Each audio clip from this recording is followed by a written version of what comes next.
Olá, meu nome é Marta Franco e estou aqui mais uma vez com você para falar sobre um princípio fundamental que nos traz a constelação familiar. No outro vídeo já falamos sobre a hierarquia, sobre o equilíbrio nas relações de troca e hoje vamos falar sobre pertencimento, o que vem a ser esse princípio. O que o Bert Hellinger percebeu que acontece quando uma pessoa é excluída, é mal falada e é julgada dentro de um sistema familiar.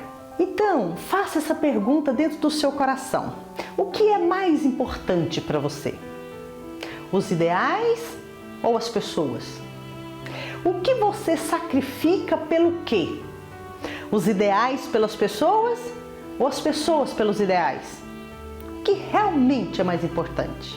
Para que nós possamos compreender melhor esse princípio, eu vou contar para você uma história real. Há alguns anos, procurou um terapeuta constelador uma jovem. Apesar de ser de classe média alta, ela não conseguia deixar de ser uma garota de programa. A incomodava muito.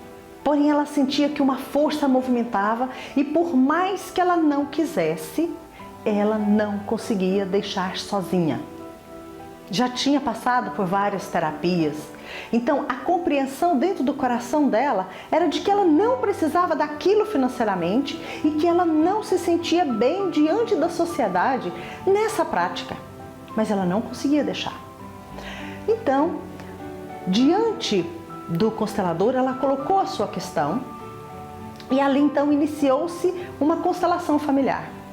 O que foi percebido através da constelação foi o seguinte: o que movia essa jovem a esse comportamento? Uma irmã de um dos avós dela, na época da Segunda Guerra Mundial, para que a família pudesse sobreviver escondida, essa senhora, essa jovem, ela se prostituía ou se vendia aos soldados e com pouco dinheiro que ganhava, ela comprava mantimentos às escondidas e alimentava seus pais e seus irmãos e algum outro membro da família, que ela pôde então mantê-los escondidos e vivos, graças ao seu movimento e comportamento. E o que aconteceu depois? A guerra terminou e a própria família, que tinha se mantido viva às custas desse seu comportamento, dessa sua dedicação e, por que não dizer sacrifício, a julgaram, a condenaram e de alguma maneira ela foi expulsa da família. Então o que aconteceu? Uma sobrinha neta, mesmo sem necessidade financeira, mesmo sem perigo de morte e mesmo sem querer, começou então a ter o comportamento da tia-avó. Por quê? Para que através desse comportamento da sobrinha neta, essa tia-avó pudesse ser reconhecida e essa ordem que foi burlada lá na época da Segunda Guerra Mundial, pudesse ser restabelecida. Então, dessa maneira a gente consegue compreender como esse movimento dessa consciência que Bert chama de consciência coletiva, como ela se move a fim de restabelecer a ordem. Porque todos, para essa consciência coletiva, todos pertencem igualmente. Não importa se a pessoa tem um problema físico, se ela tem um distúrbio emocional, se ela tem um comportamento estranho àquele grupo, àquela família. Importa que essa pessoa pertence com os mesmos direitos de todas as pessoas daquele grupo. Uma imagem que nos vem é a seguinte: como se todas as pessoas de uma família, os filhos, os netos, os avós, os bisavós, os tios, as tias, as pessoas que se dedicaram para que essa família sobrevivesse, prosperasse, as pessoas que também, digamos que essa família toda, como eu disse, mora em um condomínio fechado. Alguém do condomínio do lado ultrapassa os muros e mata alguém desse condomínio, essa pessoa que tirou a vida de alguém aqui também começa a fazer parte dessa família. Interfere aqui nos membros dessa família e no comportamento dessa família. E o que Bert percebe? Todas as pessoas dentro deste condomínio, todas as pessoas de um grupo familiar estão ligados uns aos outros por fios invisíveis. E o que acontece com um membro interfere em todos os outros. Dessa maneira, a pessoa que é mal falada, a pessoa da qual se envergonham dela, ao ter esse comportamento, os membros próximos a essa pessoa, vai fazer com que um descendente tenha os mesmos sintomas e o mesmo comportamento da pessoa julgada, da pessoa excluída. Diante disso, vamos nos fazer de novo aquela pergunta: o que é mais importante? Os ideais ou as pessoas? Para nós compreendermos um pouco melhor sobre como esse campo interfere em nós, vamos voltar um pouquinho, lembrando de Jung. Jung foi discípulo de Freud, que é o pai da psicanálise, que deixou para nós contribuições maravilhosas, né? Jung compreendeu que existe um inconsciente coletivo e esse inconsciente coletivo atua em nós, estamos interligados nele.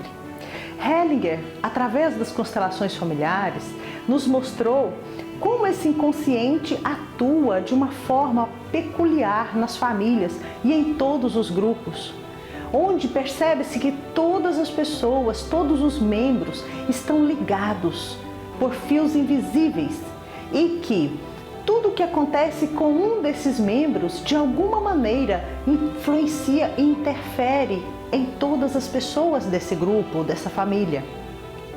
Para nós compreendermos isso melhor, vou trazer para nós uma imagem. Como se cada família morasse em um condomínio fechado. E quem mora? Quais são os membros que fazem parte desse condomínio fechado, inerente a todas as famílias? Os filhos, os netos, os pais, os tios, os avós, os bisavós.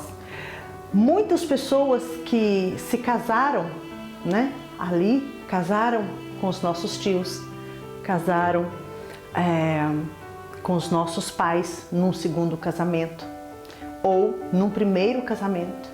Dessa maneira, todas as pessoas que doaram algo de suas próprias vidas ou fizeram com que pessoas desse grupo familiar chegasse à vida ou ganhasse a vida, por exemplo, as parteiras, as pessoas escravos ou pessoas que se dedicaram de uma forma extremada às famílias. Todos esses fazem parte. E quem também faz parte? Aqueles que tiraram vidas, que geraram sofrimento. Por exemplo, alguém de um outro condomínio que ultrapassou esse muro e veio aqui e matou alguém do nosso condomínio. Ou mesmo alguém do nosso condomínio ou nós que fomos a um condomínio vizinho e tiramos a vida de alguém. Então, dessa maneira, quem deu vida ou quem tirou vida também faz parte de todo o contexto familiar e de alguma forma interfere na vida de todos. Assim, o que Bert percebeu, e ele deu o nome de consciência coletiva, ele percebeu que um campo inconsciente a nós busca unir tudo que está separado, busca manter coeso todos os grupos. Isso nós vamos falar, para que se entenda melhor, no vídeo dedicado aos campos morfogenéticos. Então, através dessa compreensão, vocês vão entender melhor isso que eu estou dizendo. Mas, o que Bert percebe? Que esse grupo, não importa se a pessoa tem um problema físico, se ela tem um desequilíbrio emocional, se ela é mal falada ou se envergonham de alguém ou dessa pessoa. Essa pessoa pertence igualmente. Ela tem todo o direito de pertencer a esse condomínio e ser respeitada no seu lugar. caso as pessoas falem mal de alguém e sentem dentro dos seus corações o impulso de rejeitar um sintoma ou uma pessoa, um descendente vai ter o mesmo comportamento. Vai repetir o comportamento da pessoa que foi excluída. Nós podemos observar isso de uma forma muito simples quando observamos as mamães falarem mal do comportamento dos papais. Os filhos imediatamente começam a repetir o comportamento do pai. No primeiro momento se tornam ansiosas, hiperativas, angustiadas, e depois a mamãe vai perceber que elas repetem o comportamento que ela julga e condena no pai. Da mesma maneira do papai em relação à mamãe. Outras vezes nós vemos nós mesmos como filhos ou nossos filhos repetir o comportamento do vovô. Quando os filhos então não concordam com os avós, né, seja o vovô ou a vovó, e falam mal e julgam, vão observar como os filhos vão repetir o mesmo destino, vão repetir o comportamento dos nossos avós ou dos nossos pais. Muito bem, eu espero que com essas imagens e essa história você tenha podido se compreender um pouco melhor, né? Isso tenha ajudado você de alguma maneira a começar a pensar em um comportamento, tá bom? E se você gostou, se isso te ajudou de alguma maneira, então divulgue, inscreva-se em nosso canal, nos siga nas redes sociais. Todas as semanas estamos aqui colocando algo novo, uma informação nova, porque o nosso desejo, nossa vontade é que isso se estenda a todas as pessoas, né? Tanto aqueles que nós conhecemos, as pessoas que nós não conhecemos, e que de corações conectados nós sigamos cada vez melhor, tudo bem? Se você mora em Goiânia e estiver passando por aqui, às quintas-feiras, 19 horas, nós temos encontros gratuitos onde falamos sobre essa abordagem. Se você mora longe, procure constelação familiar em sua cidade, no seu estado, onde você estiver no seu país. Compre livros, estude sobre isso. É um caminho de percurso belo para dentro e para o mundo, onde, quem sabe, poderemos auxiliar numa transformação do nosso planeta. Tudo bem? Sigamos!